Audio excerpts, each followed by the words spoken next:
বাঞ্ছারামপুর বিভিন্ন জায়গায় বাগড়া থাকা অবস্থায় আমি খাইয়া না খেয়ে দিন কাটছে আমার। আমি অনেক সময় ভাত খাইতে পারিনি, আমি জেলে যতবার গেছি আমি অনেক সময় না খেয়ে রয়েছি।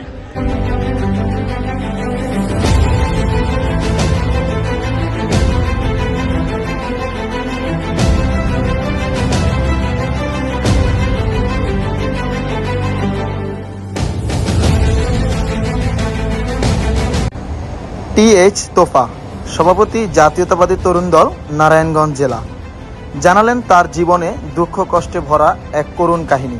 যিনি ছিলেন বিএনপির রাজনীতিতে স্বয়ংক্রিয় এক নেতা, দুঃখ কষ্ট পরিবারের নির্বিশেষে যিনি রাজনীতিতে ছিলেন স্বয়ংক্রিয়, ত্যাগ তিতিক্ষার প্রহর পেরিয়ে যাকে রাজনীতিতে মাঠে সব কর্মীরা পেত অক্লান্ত ও আনীনতার সহিত, আজ সেই কান্নায় জড়িত এই নেতা জানালেন তার জীবনের এক অরহস্যজনিত ঘটনা। তিনি জানান, তিনি রাজনীতিতে নাম লেখানোর পরেই তাকে নিয়ে বিভিন্ন ধরনের ষড়যন্ত্র শিকার হতে হয়েছে। পদে পদে তাকে অনেকবার হেনস্থা করা হয়েছে, জেলে যেতে হয়েছিল তাকে অনেকবার, পরিবার পরিজন সবাইকে ছেড়ে জেলে থাকতে হয়েছে বহুদিন। তিনি আজ জানালেন তার এই করুণ কাহিনীর কথা। আমি 100 টাকার সাথে কোনো চাঁদাবাজের সাথে সম্পর্ক না, এবং যদি আমার 100 টাকা কোথাও পায় যে আমি 100 টাকা কোথাও চাঁদাবাজি করছি এবং 100 টাকা অনিয়ম করছি, যেই কোনো শাস্তি আমি মাথা পেতে নেব। কিন্তু এই সময় আইসা আমাদের নারায়ণগঞ্জ জেলার এসপি সাহেব চায়ের দাওয়াত নিয়া আমারে বলে যে আমি গার্মেন্টস নিয়ন্ত্রণ করি। আমি বললাম যে স্যার গার্মেন্টস নিয়ন্ত্রণ অর্থ কি বুঝলাম না। পরে বললো যে আপনারা এখন আটক, অনেক উপরে থেকে ফোন আসছে, আপনারা এখন আটক। সারা রাত ডিবি অফিসে রাখলো, সারাদিন রাখার পরে সন্ধ্যাবেলা আমাদের জেলে নিল। তখন আমরা জানতে পারলাম যে আমাদের ডিটেনশন দিচ্ছে 1 মাসের। আমি সবচেয়ে কষ্ট পাইছি এটা যে আমার দল আমার পাশে না দাঁড়ায়া এবং তদন্ত না কইরা আমি জেল থেকে বাড়িয়ে শুনলাম যে আমাকে বহিষ্কার করছে।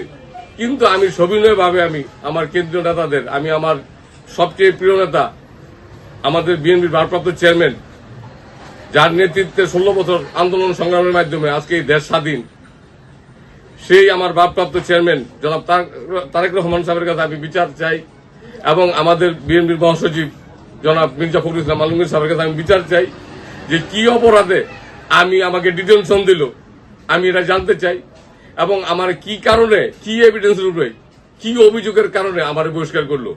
আমি শুধু এটুকুই আমি এটার বিচার চাই।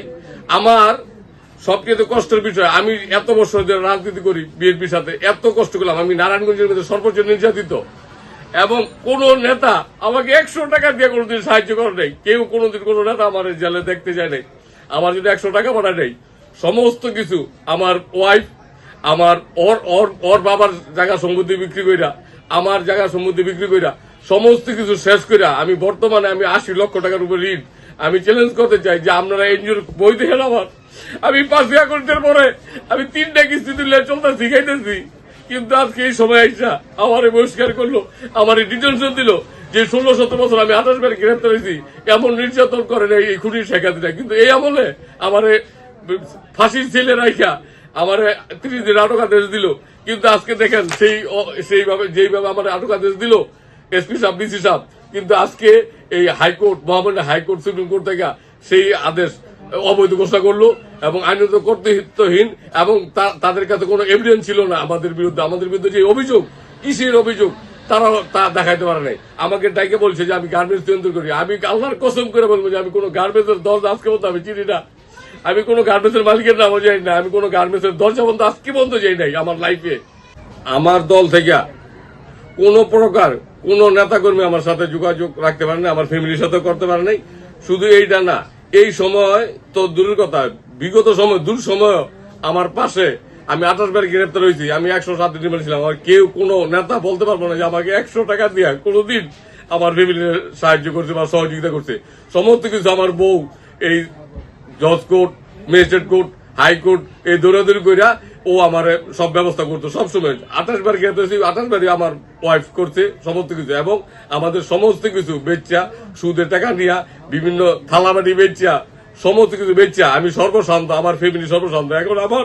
আমি এখন আত্মহত্যা ছাড়া করবো আমার ভাবনা, আমি ঋণের কারণে আমার আত্মহত্যা করতে হইব, এবং আমার রাজনৈতিক ভাবে, আমি সামাজিক ভাবে আমাকে যে একটা এই হ্যায় প্রতিবন্ধ করলো, আমাকে যে মান সম্মান নষ্ট হইলো, আজকে আমি এটা কার কাছে বিচার যাবো? একমাত্র আমার আল্লাহ এই বিচার করব। আমার আল্লাহ ছাড়া আর কেউ নেই। আমি আল্লাহর কাছে বিচার চাই, এবং যারা ষড়যন্ত্র করছে এবং ষড়যন্ত্রকারীদের জন্য অবশ্যই আল্লাহ বিচার করে।